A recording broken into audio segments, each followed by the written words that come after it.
नमस्ते दोस्तों। आज का डेट है 30 अक्टूबर 2023 और अभी हम डिस्कस करेंगे द हिंदू के कुछ इंपॉर्टेंट आर्टिकल्स हिंदी में। तो सबसे पहले देख लेते हैं कि आज के द हिंदू के न्यूज़पेपर में कौन कौन से इंपॉर्टेंट आर्टिकल्स हैं। तो सबसे पहले एक वर्ल्ड लोकेशन डिस्कस करेंगे जो है बांग्लादेश। बांग्लादेश भारत का पड़ोसी देश है, तो इसलिए ये इंपॉर्टेंस रखता है और इसका अस्तित्व 1971 में बनाया गया। पूर्वी पाकिस्तान से ये अलग हो गया, ठीक है, तब से इसका अस्तित्व बना बांग्लादेश के नाम से। तो बांग्लादेश जो है वो गणतंत्र दक्षिण एशिया का राष्ट्र है।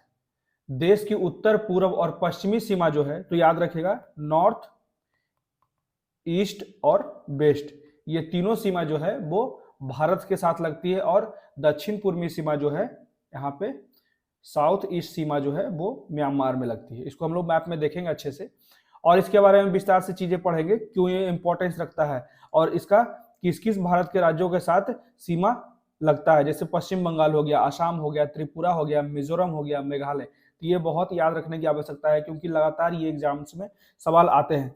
उसके बाद अगला आर्टिकल जो है वो है सरकार विजन इंडिया 2047 दस्तावेज जारी करने की तैयारी कर रहा है। ठीक, तो इसमें मुख्यतः जो है 2047 तक भारत जो है 30 ट्रिलियन डॉलर की अर्थव्यवस्था बनाने के लिए अग्रसर है। ठीक है, आगे बढ़ रहा है तेजी से। इसके लिए सबसे मुख्य जो हर्डल है, बाधा जो है, वो प्रति व्यक्ति आय है। तो अभी वर्तमान में 5,000 से 6,000 डॉलर प्रति व्यक्ति आय है। इसको जो है वो 18,000 डॉलर से 20,000 डॉलर प्रति व्यक्ति आय करना है। ये सबसे मुश्किल कार्य है भारत के लिए। तो इसके बारे में पढ़ेंगे क्या क्या नए नए परिवर्तन करने की आवश्यकता है। और इसका एक और मुख्य मुद्दा है जो मिडिल इनकम ट्रैप, सबसे बड़ा मुद्दा है मिडिल इनकम ट्रैप से भारत कैसे कैसे निकले और इसमें क्या क्या नए नए रणनीति अपनाने की आवश्यकता है भारत सरकार को। तो इसको भी विस्तार से पढ़ेंगे। उसका जो अगला आर्टिकल है, अध्ययन में कहा गया है कि विकसित देश जो है वो कार्बन उत्सर्जन लक्ष्य से आगे निकल गए हैं। मतलब कि उनका जो 2030 का जो एसडीजी का लक्ष्य है खास के डेवलप्ड कंट्रीज के लिए, तो मुख्यतः जो डेवलप्ड कंट्री है वो मात्र 11% लक्ष्य ही है जो प्राप्त करते हुए दिखाई दे रहे हैं। तो इसके क्या क्या कारण है इसको भी हम लोग विस्तार से पढ़ेंगे। उसके बाद जो अगला आर्टिकल है, अनुचितता छोड़ो, निष्पक्षता प्रदर्शित करो। ये मुख्य मुद्दा जो है वो लोकसभा और विधानसभा का जो अध्यक्ष होते हैं, ठीक है, उसके कार्यनीति पे कहा जा रहा है। उसके बाद 10th शेड्यूल भी इसमें डिस्कस किया है, दल बदल विरोधी कानून, ठीक है, जो 10th शेड्यूल में दिया गया है। तो इसका भी लूप होल ढूंढ लिया जा रहा है, खास के जो सत्तारूढ़ पार्टियां हैं, क्योंकि जो सत्ता चला रही है सरकार उसके पक्ष में होता है अध्यक्ष, जो लोकसभा का अध्यक्ष होता है। तो इसी का मुख्य मुद्दा है। यहाँ पे बहुत सी कमियां रह जा रही है। तो इसको बोला जा रहा है जो ब्रिटेन में अपनाया जाता है, एक अध्यक्ष एक बार के लिए, मतलब एक ही टेन्योर के लिए एक अध्यक्ष चुना जाता है ब्रिटेन में, तो उसी को लागू करने की बात की जा रही है भारत में। इसको भी विस्तार से पढ़ेंगे और ये जो है एडिटोरियल में है द हिंदू के न्यूज़पेपर में। आइए शुरू करते हैं। सबसे पहले देख लेते हैं एक वर्ल्ड लोकेशन जो है बांग्लादेश। तो बांग्लादेश जो है वो गणतंत्र दक्षिण एशिया का एक राष्ट्र है जिसका उत्तर पूर्व और पश्चिमी सीमा जो है वो भारत के साथ साझा करता है और दक्षिण पूर्वी सीमा जो है वो म्यांमार देश के साथ साझा करता है। दक्षिण में बंगाल की खाड़ी है। बांग्लादेश और भारतीय राज्य पश्चिम बंगाल एक बांग्ला भाषी अंचल बंगला है, ठीक है, जिसका ऐतिहासिक नाम बंग या बांग्ला है। इसी से टूटकर बना है बांग्लादेश। पहले बना पूर्वी पाकिस्तान, वही पहले पूर्वी पश्चिम बंगाल था, ठीक है। उसी को पाकिस्तान द्वारा अपनाया गया 1947 में जब भारत और पाकिस्तान विभाजित हुआ। उसके बाद 1971 में फिर से बांग्लादेश का अलग से अस्तित्व बना दिया गया, अलग से देश बना दिया गया। इसी को आगे पढ़ते हैं। इसकी सीमा रेखा उस समय निर्धारित हुई जब 1947 में भारत के विभाजन के समय इसे पूर्वी पाकिस्तान के नाम में पाकिस्तान का पूर्वी भाग घोषित किया गया। बांग्लादेश जो है वो विश्व में 8वां सबसे अधिक आबादी वाला देश है, याद रखिएगा, 8वां। उसके जिसकी आबादी जो है 16.4 करोड़ से अधिक है। भू क्षेत्रफल के मामले में अगर देखा जाए तो बांग्लादेश जो है वो 92वां स्थान रखता है, जिसकी लंबाई है 1,48,460 वर्ग किलोमीटर, जो इससे सबसे अधिक घनी आबादी वाले देश में से बनाता है। बांग्लादेश की कुल आबादी का 98% हिस्सा है, बंगाली सबसे ज्यादा है। जो इस दुनिया में सबसे अधिक सजातीय राज्यों में से एक बनाता है। उसके बाद बांग्लादेश की बड़ी मुस्लिम आबादी इसे तीसरा सबसे बड़ा मुस्लिम बहुल देश भी बनाता है। ठीक है, ये 2 पॉइंट बहुत ही इंपॉर्टेंट है। 98% जो उसका पॉपुलेशन है वो बंगाली है।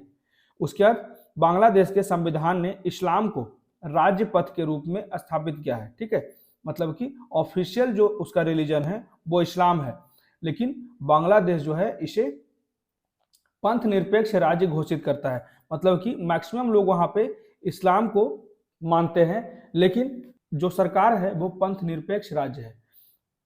तो पूर्व और पश्चिम पाकिस्तान के मध्य लगभग 1600 किलोमीटर की भौगोलिक दूरी थी जिस समय भारत और पाकिस्तान का विभाजन हुआ था। और उस समय जो पूर्वी पश्चिम बंगाल या फिर कहा जा सकता है कि अभी वर्तमान का बांग्लादेश, ये 1600 किलोमीटर दूर था अभी वर्तमान के पाकिस्तान से। तो पाकिस्तान के दोनों भागों की जनता का धर्म एक था, पर उनके बीच जाति और भाषागत काफी दूरियां थी। धर्म भले ही एक था लेकिन भाषागत काफी दूरियां थी। पश्चिम बंगाल, असम, त्रिपुरा, मिजोरम, मेघालय, ये नाम याद रखिएगा। पश्चिम बंगाल, असम, त्रिपुरा, मिजोरम और मेघालय जो है भारत के वे राज्य हैं जिसकी सीमा बांग्लादेश से लगती है। इसको अब हम लोग मैप में देख लेते हैं। तो देख सकते हैं इसके चारों तरफ, यहाँ पे 3 तरफ देखिए इंडिया है और यहाँ पे सिर्फ म्यांमार के साथ सीमा लगता है। ठीक है, तो ये सिर्फ 2 देशों के साथ सीमा साझा करता है। उसके बाद इसके साउथ में जो है बे ऑफ बंगाल है, बंगाल की खाड़ी है। इसकी राजधानी जो है वो ढाका है, एकदम सेंटर में है। ठीक है, उसके बाद इसे कुछ और पॉइंट्स देख लेते हैं इस दूसरे मैप में। जैसे कि गंगा नदी देखिए यहाँ से इंटर करती है और इसी को, गंगा को ही पद्मा यहाँ कहा जाता है या मेघना कहा जाता है, और उसके बाद ये बंगाल की खाड़ी में चली जाती है। ठीक है, तो याद रखिएगा। ये देखिए कोलकाता से कितनी दूर है, यहाँ चटगांव है। कुछ इंपॉर्टेंट चीजें यहाँ पे, म्यांमार इसके साथ सीमा साझा करता है। भारत का भी एक कॉरिडोर बनाया जा रहा है यहाँ से, जिससे पोर्ट के थ्रू भारत अपना सामान ज़्यादा से ज़्यादा नॉर्थ ईस्ट में पहुंचाने की बात कर रहा है। ठीक है, ये रीजन में। तो ये थे कुछ इंपॉर्टेंट चीज़ें जो बांग्लादेश के लोकेशन से हम लोग डिस्कस किए। उसके बाद बढ़ते हैं अगले आर्टिकल की तरफ। इसमें कहा जाता है कि सरकार विजन इंडिया 2047 दस्तावेज जारी करने की तैयारी कर रहा है। Government preparing to release vision India 2047 document. ठीक है, इसमें कहा जाता है कि सरकार 2047 तक भारत को एक विकसित राष्ट्र बनाने के लिए एक राष्ट्रीय दृष्टि योजना को अंतिम रूप देने के बीच में है। मतलब कि बहुत नजदीक पहुंच गया है अंतिम रूप देने में, और यह सुनिश्चित करेगा कि देश का जो मध्य आय का जाल है, मिड इनकम ट्रैप, ठीक है, सबसे मुख्य कारण है, जिसमें कई देश विकास के समान चरणों में फंसे हुए हैं। मतलब यहाँ पे क्लियर कहा गया है, ensure that the country does not slip into a middle income trap that several countries have fallen into a similar stages of development.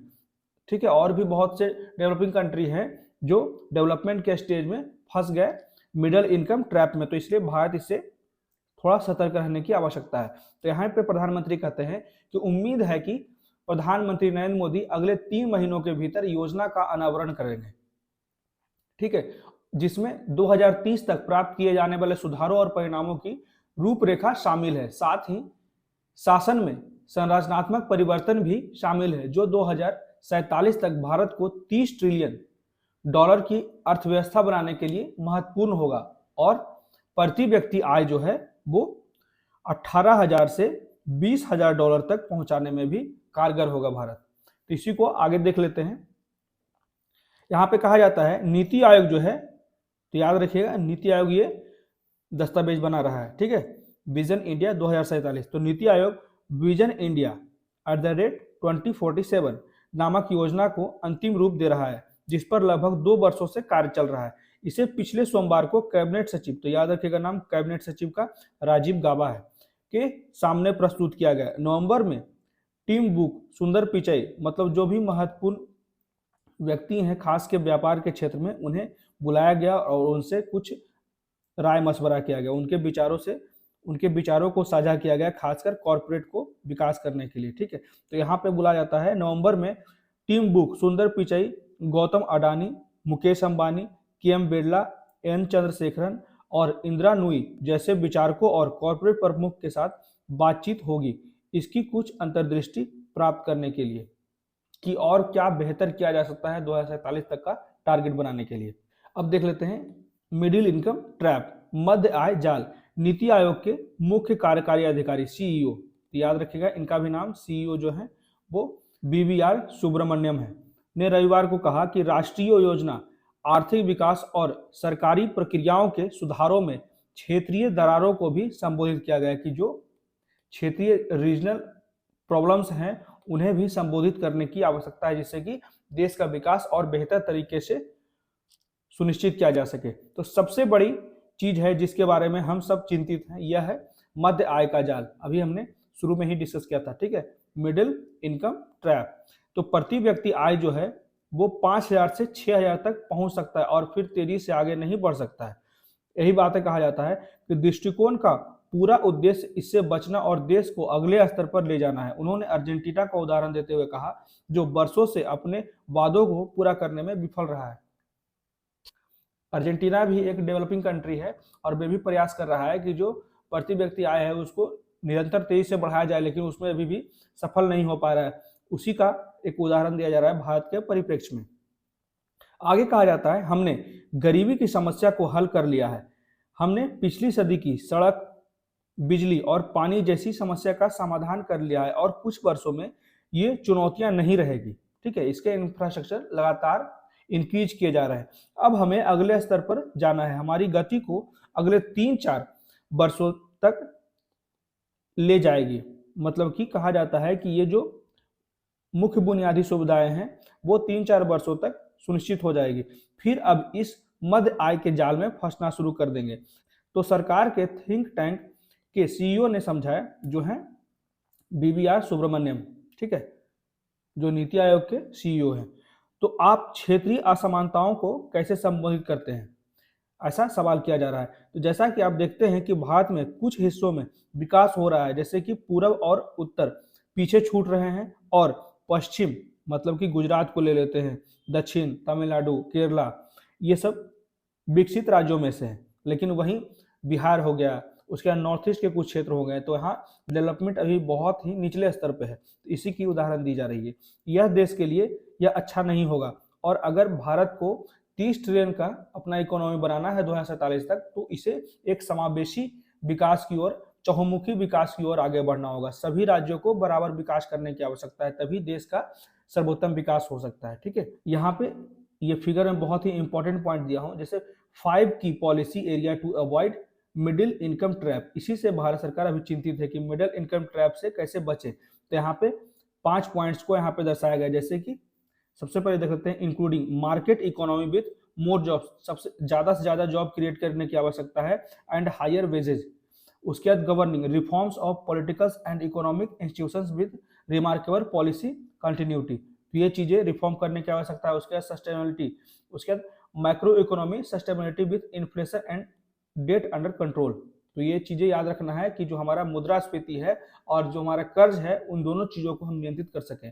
उसके बाद growing factors accumulation and technological improvement. तो सबसे ज्यादा टेक्नोलॉजी को improve करने की आवश्यकता है। हमारा आईटी सेक्टर ऑलरेडी बहुत अच्छा है, इसे और बेहतर करने की आवश्यकता है। उसके बाद connecting high form productivity and competitiveness through rapid international integration. ज्यादा से ज्यादा डेवलप्ड कंट्री के साथ समझौता करके अपने व्यापार को आगे बढ़ाना है, ठीक है। तो यही 5 चीजों को बेहतर तरीके से ध्यान रखिएगा।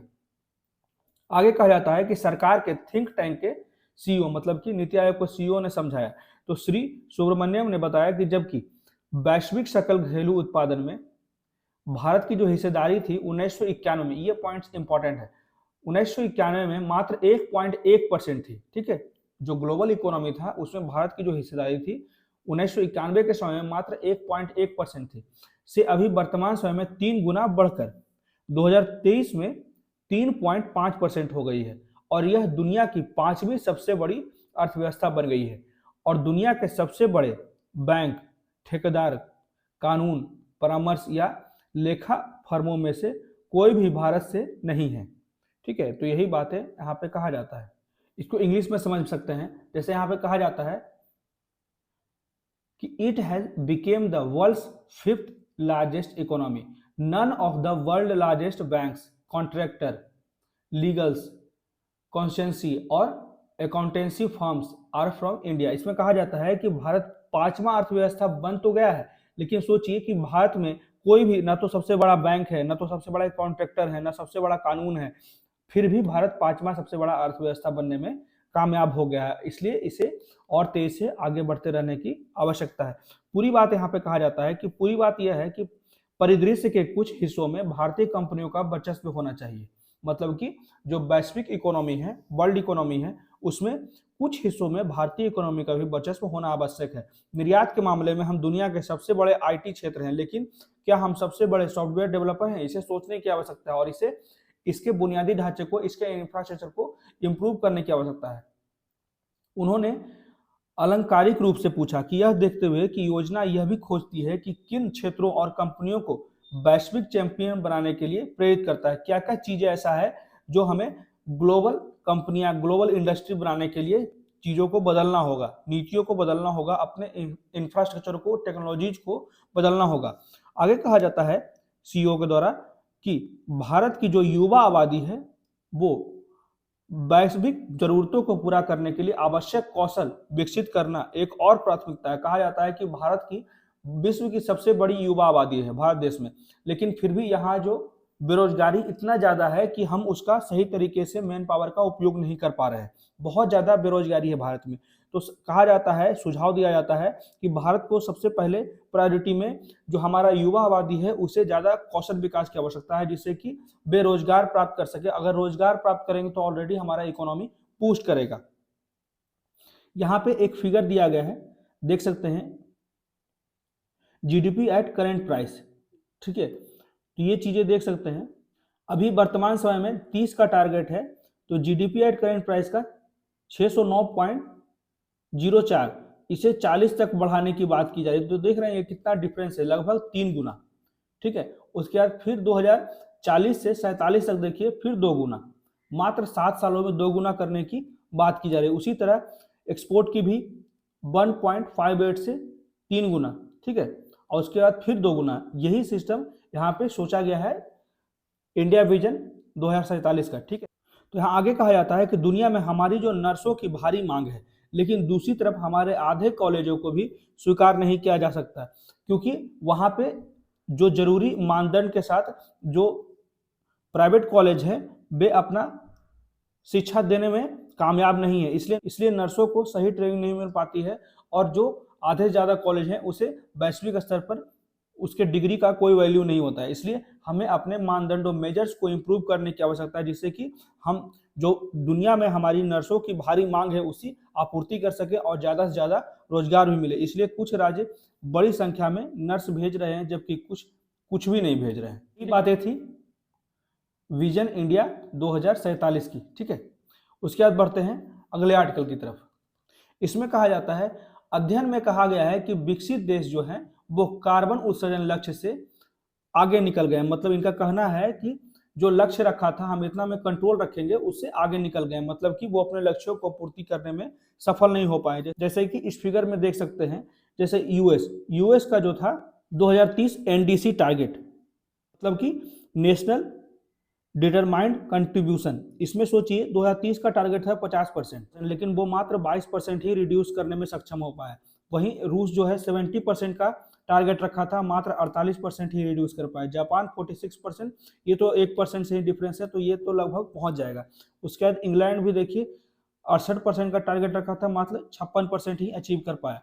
इसी तरह बहुत से कंट्री जो हैं वो अपने टारगेट को अचीव करने में सक्षम नहीं हो पा रहे हैं। तो इसी में आगे कहा जाता है कि दिल्ली स्थित think tank council for environment and water energy, यहाँ पे आगे कहा जाता है developed countries responsible for 3/4 of existing carbon, मतलब कि क्लियर कहा जाता है कि जो 3/4 जो हमारा अभी कार्बन इमिशन हो रहा है उसका जो सबसे ज्यादा रिस्पॉन्सिबल है वो डेवलप्ड कंट्री है। वो ज्यादा तेजी से डेवलप हुए हैं, इसी कारण जो हमारा इतना ज्यादा कार्बन इमिशन हो रहा है, परंतु वे जब रिड्यूस करने की बात आ रही है तो अपने टारगेट को अचीव करने में अभी भी सक्षम नहीं हो पा रहे हैं। ठीक है, यहाँ पे कहा जाता है कि will it and emitting 38% of more carbon in 2030, मतलब कि 38% ज्यादा कार्बन उत्सर्जित हो रहा है खास के डेवलप्ड कंट्री के द्वारा। And they have committed to going by current trajectory shown a study publish last week by the CEEW,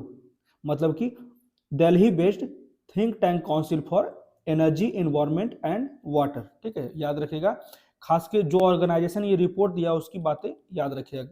CEW भी याद रखना बहुत आवश्यक है। आगे कहा जाता है कि अध्ययन जो नवंबर और दिसंबर में दुबई में जलवायु परिवर्तन पर संयुक्त राष्ट्र फ्रेमवर्क कन्वेंशन के 28वें कॉन्फ्रेंस ऑफ पार्टीज, मतलब कि COP28 होने वाला है, उससे पहले इससे पता चल गया है कि इस ओवरशूट का 83% अमेरिका, रूस और यूरोपियन संघ के कारण हो रहा है। और ये जो समस्या जो आ रही है वर्तमान समय में, जो हम लोग अचीव नहीं कर रहे हैं, 2030 तक का जो कार्बन इमिशन का टारगेट था, उसमें सबसे ज्यादा बड़ा योगदान जो है अमेरिका, रूस और यूरोपियन यूनियन का है, जिसने सबसे ज्यादा कार्बन उत्सर्जन तो किया, लेकिन कार्बन को जब रिड्यूस करने की बात आई तो वो सक्षम नहीं हो पा रहे हैं। तो ये जो एक्स्ट्रा जो कार्बन इमिशन हो रहा है, इसमें सबसे बड़ा योगदान अमेरिका, रशिया और यूरोपियन यूनियन का है। आगे कहा जाता है कि कॉन्फ्रेंस ऑफ पार्टीज COP28 में कहा जाता है कि देशों से अपने राष्ट्रीय स्तर पर निर्धारित योगदान, इसे ही कहा जाता है नेशनलिटी डिटरमाइंड कंट्रीब्यूशन, जिसको NDCs कहा जाता है, का लेखा जोखा देने की अपेक्षा की जाती है, जो उत्सर्जन कटौती पर संयुक्त राष्ट्र के प्रति उनकी प्रतिबद्धता को दर्शाएगा। यहाँ पे क्लियर कहा जाता है राइटर के द्वारा, CEW के अध्ययन के द्वारा, कि विकसित देशों के NDC के मतलब कि नेशनली डिटरमाइंड कंट्रीब्यूशन, इसमें पहले ही कहा गया था 2019 के समय में ही कि आपको लगभग 43% अपना कार्बन जो उत्सर्जन है उसे कम करना होगा, जिससे कि हम अपना 1.5 डिग्री सेल्सियस का जो तापमान है, जिसे ग्लोबल एवरेज तापमान बताया जा रहा है, ठीक है, उसे हम लोग टारगेट बनाए थे कि उतना से ज्यादा न बढ़े, लेकिन ऐसा 2019 में कहा था और इसकी कटौती देखा गया है वर्तमान समय में। जो विकसित देशों के समूह है NDC में केवल 36% ही कटौती करने के सक्षम है। ये 2019 में कहा गया था 43%, लेकिन ये 2023 में मात्र अभी तक 36% ही सक्षम हुए, या 2030 तक का ये रिपोर्ट बताया जा रहा है कि ये 30 तक भी 36% ही कटौती कर पाएंगे। तो ग्लोबल वार्मिंग को महत्वपूर्ण टिपिंग, मतलब कि जो सबसे ऑप्टिमम लेवल होता है, तो ग्लोबल वार्मिंग को महत्वपूर्ण टिपिंग बिंदुओं से नीचे रखने के लिए, लड़ने के लिए अवसर दिया गया है। और दशकों की बातचीत ने विकसित देशों को कानूनी रूप से बाध्यकारी लक्ष्यों के साथ ग्रीन हाउस गैस उत्सर्जन को कम करने के वैश्विक प्रयासों का नेतृत्व करने के लिए बाध्य बनाने की आवश्यकता है, जिससे कि हम लोग ग्लोबल वार्मिंग को कंट्रोल करें। इसके लिए एक बाध्यकारी लक्ष्य और एक दंड भी यहाँ पे निर्धारित किया जाए, खासकर डेवलप्ड कंट्री के लिए। अगर वो अपने टारगेट को अचीव नहीं, जब तक डर नहीं होगा, डेटरेंस क्रिएट नहीं होगा, जब तक ये लोग जितने भी डेवलप्ड कंट्री हैं ये इसे हल्के में लेते रहेंगे। ठीक है, जब डोनाल्ड ट्रंप थे अमेरिका के राष्ट्रपति, उस समय भी उन्होंने कहा था कि क्लाइमेट चेंज जैसा कोई भी मुद्दा जरूरी नहीं है अभी देश के विकास के लिए। ठीक है, तो ये चीजें ध्यान रखने की है। आगे कहा जाता है सामूहिक रूप से विकसित देशों को 2008 और 2012 के बीच अपने 1990 के स्तर से उत्सर्जन में 5% और 2013 से 2020 के दौरान 18% कमी करने की बात की गई थी, परंतु 2030 तक उनकी जो उत्सर्जन कटौती है वो केवल 11% होने की ही संभावना है। कई देशों ने 2050 तक शुद्ध शून्य नेट जीरो कार्बन इमिशन, शुद्ध शून्य कार्बन उत्सर्जन हासिल करने के लिए प्रतिबद्धता जताई है। ऐसा करने के लिए उस वर्ष हर दशक में लगातार मापने योग्य कटौती की आवश्यकता होगी। एक मध्यवर्ती उद्देश्य के रूप में देशों ने 2030 तक अपने अनुमानित कटौती पर संयुक्त राष्ट्र को डेटा प्रस्तुत किया है।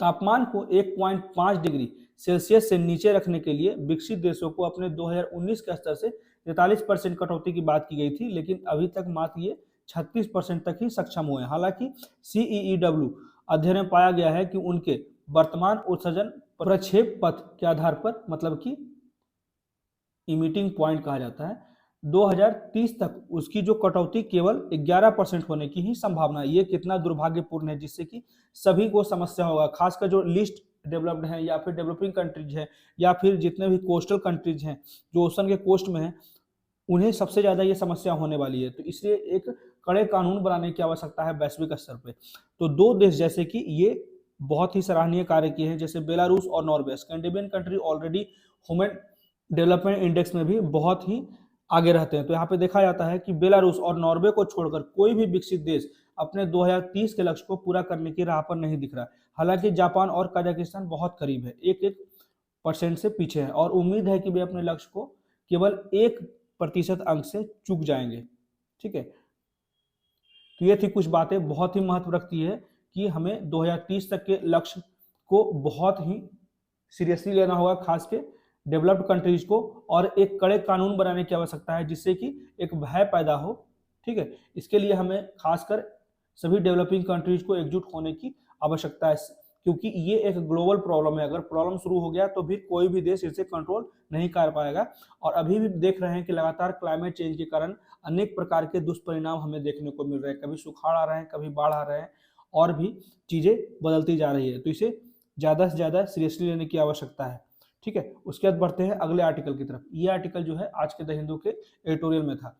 तो अनुचितता छोड़ो और निष्पक्षता प्रदर्शित करो, ये मुख्यतः जो कहा गया है लोकसभा और विधानसभा के स्पीकर की बात की गई है। स्पीकर की निष्पक्षता नहीं होती है, इसी के बारे में यहाँ पे राइटर ने ये आर्टिकल दिया है। तो इसमें कहा जाता है गिव अप इम्प्रोपरिटी, डिमोन्स्ट्रेट इम्पार्शलिटी। ठीक है, तो ये दो पॉइंट बहुत ही इंपॉर्टेंट है, इम्प्रोपरिटी और इम्पार्शलिटी। तो आगे इसी में कहा जाता है कि इस कोर्ट के आदेश का पालन करना होगा। मुझे हमारी अदालत की गरिमा की चिंता है। अगर किसी को लगता है कि यह किसी सरकारी कर्मचारी के खिलाफ स्थानीय, तुरंत निष्कर्ष नहीं निकालिए। कभी कभी क्या होता है कि पूरा पैराग्राफ में ही इसका भाव छिपा होता है, इसलिए पहले पूरा पैराग्राफ पढ़ लेते हैं। अगर किसी को लगता है कि यह किसी सरकारी कर्मचारी के खिलाफ स्थानीय अदालत द्वारा पारित सख्त आदेश था तो वे गलत है। ये भारत के मुख्य न्यायाधीश के शब्द हैं, जिन्होंने योग्यता के संबंध में महाराष्ट्र विधानसभा अध्यक्ष की निष्क्रियता पर निराशा महसूस की। तो ये जो मामला था महाराष्ट्र असेंबली स्पीकर के प्रति था। ठीक है, इसके सदस्यों की याचिका जुलाई 2022 से उनके समक्ष आई थी सुप्रीम कोर्ट में। तो केंद्र में लोकसभा और राज्य में विधानसभा के पीठासीन अधिकारी के रूप में अध्यक्ष को निष्पक्ष तरीके से कार्य करना आवश्यक है। हालांकि भारत में पिछले कुछ वर्षों में इस संस्था की कार्यप्रणाली जो है वो वांछित नहीं रही है, मतलब कि निष्पक्ष नहीं रही है। वो एक झुकाव प्रदर्शित करते हैं जो कि सत्तारूढ़ पार्टियों के द्वारा होता है, और इसलिए अध्यक्षों का जो चुनाव होता है वो सत्तारूढ़ पार्टियों से होता है। आगे कहा जाता है कि स्पीकर का जो पद है वो मध्ययुगीन ब्रिटेन में उभरा है। ठीक है, the office of the speaker emerge in medieval Britain. जब हाउस ऑफ कॉमन्स को राजा के साथ व्यवहार में एक प्रवक्ता की आवश्यकता थी, तो 17वीं शताब्दी तक स्पीकर को अक्सर क्राउन के एजेंट के रूप में देखा जाता था। हालांकि 19वीं शताब्दी के मध्य से स्पीकर को हाउस ऑफ कॉमन्स का एक निष्पक्ष अध्यक्ष माना जाता है। वे सदन, उनकी समितियों और उनके सदस्यों के अधिकारों और विशेषाधिकारों के रक्षक होते हैं। क्लियर लिखा गया, custodian of the rights and privileges of the house, its committees and members. लेकिन इनकी जो अभी कार्य प्रणाली है वे कहीं ना कहीं पक्षपाती रूप धारण कर ली है। आगे कहा जाता है स्पीकर कंडक्ट एंड गैप। भारतीय संविधान के तहत लोकसभा और विधानसभाएं अपने 2 सदस्यों को क्रमशः अध्यक्ष और उपाध्यक्ष के रूप में चुनती है। कामकाज के संचालन के संबंध में इनकी जो 2 महत्वपूर्ण कार्यप्रणाली थी, यहाँ पे क्लियर देख सकते हैं 2 महत्वपूर्ण कार्य। किसी विधेयक को धन विधेयक के रूप में प्रमाणित करना, ये कार्य जो होता है वो स्पीकर का होता है। ठीक है, लोकसभा या फिर विधानसभा। उसके बाद एक और कार्य होता है दल बदल, जो कि 10th शेड्यूल में दिया गया है। दल बदल के लिए 10वीं अनुसूची, इसके तहत जो वहाँ के मेंबर्स होते हैं लोकसभा या विधानसभा के, उसकी अयोग्यता पर निर्णय लिया जाता है। तो ये दोनों महत्वपूर्ण कार्य जो है वो लोकसभा और विधानसभा के स्पीकर के द्वारा किया जाता है। लोकसभा और विधानसभा के नियमों में सदस्य में कदाचार के लिए सदस्यों के निलंबन का भी प्रावधान किया गया है। यह देखा गया है कि अध्यक्ष और सदन इन प्रावधानों का दुरुपयोग अक्सर विपक्षी सदस्यों के खिलाफ कर रही है। इसका एक और विकल्प हो सकता है, क्यों ना हम स्पीकर को विपक्षी पार्टी से बना दें। ठीक है, तो ये चीजें भी ध्यान रखने की आवश्यकता है, जिससे कि हमारा जो डेमोक्रेसी है और बेहतर तरीके से रन हो सके। हाल के एक उदाहरण में लोकसभा में कांग्रेस पार्टी के नेता अधीर रंजन चौधरी, लेकिन यहाँ पे बात है कि विपक्ष पार्टी को अगर हम लोग स्पीकर के रूप में निर्वाचित कर देते हैं, चुन लेते हैं, फिर भी अनेक समस्याएं उत्पन्न हो सकती है। तो इसे भी हर एक डायमेंशन से सोच कर ही कोई निर्णय लेने की आवश्यकता है। तो आगे कहा जाता है कि एक कांग्रेस पार्टी के नेता अधीर रंजन चौधरी को प्रधानमंत्री के खिलाफ उनकी टिप्पणी के लिए तुरंत निलंबित कर दिया गया। ये एक मामला है। दूसरी मामला ये है कि बीजेपी के अध्यक्ष रमेश बिघुड़ी ने बहुजन समाज पार्टी के सदस्य दानिश अली के खिलाफ सांप्रदायिक टिप्पणी करने के लिए शिकायत दर्ज की, लेकिन सत्तारूढ़ दल के एक सदस्य के खिलाफ कोई भी त्वरित कार्रवाई नहीं हुई। तो ये जो पक्षपातपूर्ण रवैया है स्पीकर का, इसी कारण उनकी निष्पक्षता और कार्यप्रणाली पर सवाल उठाया जा रहा है। आगे कहा जाता है जुलाई 2021 में महाराष्ट्र विधानसभा द्वारा 12 भाजपा विधेयकों को असंवैधानिक रूप से 1 साल के लिए निलंबित करने का मामला भी था, जिसके बाद में भारत के सर्वोच्च न्यायालय ने रद्द कर दिया। अध्यक्ष के पास पेश किए गए विधेयकों को संसदीय अस्थायी समितियों के पास भेजने का अधिकार है। हालांकि जिन महत्वपूर्ण विधेयकों की विस्तृत जांच की आवश्यकता होती है, उन्हें भी ऐसी समितियों के पास नहीं भेजा जा रहा है। तो ये जो पक्षपातपूर्ण रवैया अपनाया जा रहा है, इसी कारण इनकी निष्पक्षता पर सवाल उठाया जा रहा है। आगे कहा जा रहा है 2004 से 14 के दौरान लोकसभा में समितियों को भेजे गए 60% से अधिक विधेयकों की तुलना में 2014 से 2023 के दौरान मात्र 25%। तो ये मेनली जिस समय कांग्रेस का शासन था उस समय 60% विधेयकों को अस्थायी समितियों को भेजा गया, लेकिन 2014 से 23 जब से बीजेपी का सरकार है, मात्र 25% विधेयकों को संदर्भित किया गया अस्थायी समितियों के द्वारा। जबकि अध्यक्षों की ऐसी पक्षपातपूर्ण नीतियां मजबूत संसदीय कामकाज को प्रभावित करती है और अयोग्यता याचिकाओं पर निर्णय लेने में उनकी भूमिका निर्वाचित सरकारों की स्थिरता को भी प्रभावित करती है। आगे कहा जाता है आज भी भारतीय राजनीति दल बदल विरोधी कानून को दरकिनार करने के लिए अनोखा तरीका ढूंढ रहा है। आज भी भारतीय राजनीति पर फिट बैठता है, जहां हमारे निर्वाचित प्रतिनिधि दल बदल विरोधी कानून को दरकिनार करने के लिए अनोखे तरीके ढूंढ रहे हैं। 10वीं अनुसूची के तहत सरकार की अयोग्यता पर निर्णय लेने का अधिकार सदन के अध्यक्ष में निहित है। हालांकि उनके इस संवैधानिक भूमिका को निष्पक्ष तरीके से निभाने की उम्मीद की जाती है, परंतु अभी वर्तमान में ऐसा होता नहीं दिख रहा है। लेकिन पिछले उदाहरण ने शायद ही आत्मविश्वास को प्रेरित किया है, जब स्पीकर सत्तारूढ़ व्यवस्था का पक्ष लेते हैं। ठीक है, तो यही बातें यहाँ पर कहा जा रहा है कि लगातार देखा जा रहा है स्पीकर के रवैये से कि वे सत्तारूढ़ नेता का ज्यादा पक्ष लेते हैं। तो इसी पे कुछ एग्जाम्पल्स दिए जा रहे हैं। क्योटो होलोन 1992 का मामला में अल्पसंख्यक न्यायाधीशों का विचार था कि दल बदल पर निर्णय लेने की शक्ति जो है वो अध्यक्ष को सौंपना बुनियादी लोकतांत्रिक सिद्धांतों का उल्लंघन है।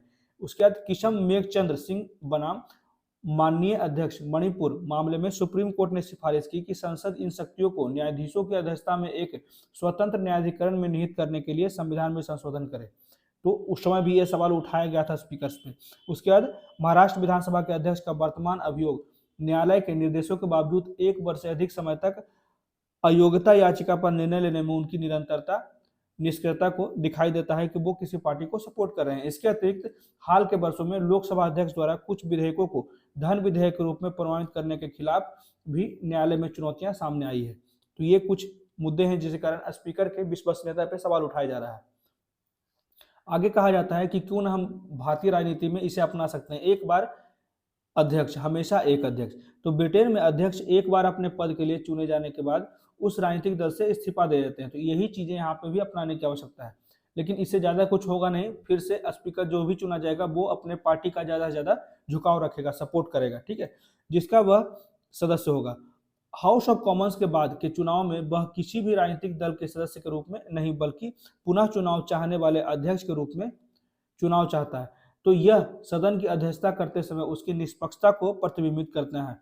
और भारतीय संविधान में जबकि 10वीं अनुसूची एक अध्यक्ष को उनके कार्यकाल के लिए चुने जाने पर अपने राजनीतिक दल से इस्तीफा देने की अनुमति देता है, ऐसा आज तक किसी भी अध्यक्ष द्वारा कभी नहीं हुआ।